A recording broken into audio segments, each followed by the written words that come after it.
तारक मेहता का उल्टा चश्मा शुरुआत से आज तक लोकप्रियता के शिखर पर बना हुआ है। आपको बता दें कि तारक मेहता के कॉलम के आधार पर ही इस सीरियल की कहानी आगे बढ़ती रही है।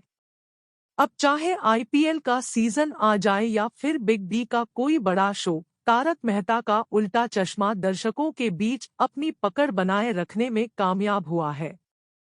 इसके पात्र लोगों को गुदगुदाते रहे हैं। आपकी जानकारी के लिए बता दें कि तारक मेहता आखिरी समय तक इसके प्लॉट और कथानक को बेहतर करने में रुचि लेते रहे थे। इस सीरियल की शुरुआत भी अजीब संयोग में हुई। 1995 के करीब तारक मेहता का मुंबई से वापस अहमदाबाद आना हुआ था। 1997 के आसपास गुजरात फिल्मों और सीरियल के निर्माण से जुड़े प्रोड्यूसर आसित मोदी ने तारक मेहता से मुलाकात की और उनके कॉलम पर टीवी सीरियल बनाने का विचार रखा। इसके बाद आसित मोदी और तारक मेहता के बीच 2 साल तक बातचीत होती रही और फिर तारक मेहता इसके लिए तैयार हुए।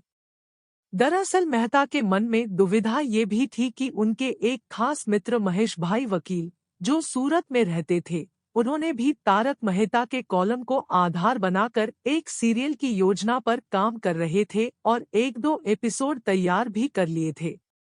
लेकिन महेश भाई को आसित मोदी की बात ज्यादा जमी और आखिरकार तारक मेहता का उल्टा चश्मा सीरियल की शुरुआत हुई।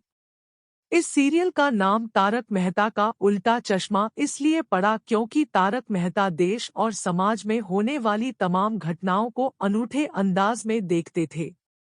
इसलिए सीधे चश्मे की जगह से देखने की जगह उल्टे चश्मे वाला शब्द प्रयोग इस्तेमाल किया और शुरुआत हुई दुनिया ना उंधा चश्मा की, जिसका अर्थ होता है दुनिया का उल्टा चश्मा। सब टीवी के सीरियल तारक मेहता का उल्टा चश्मा की शुरुआत 2009 में हुई थी। तब से ये सीरियल लगातार जारी है और 2200 से ज्यादा एपिसोड इसके अभी तक टेलीकास्ट हो चुके हैं।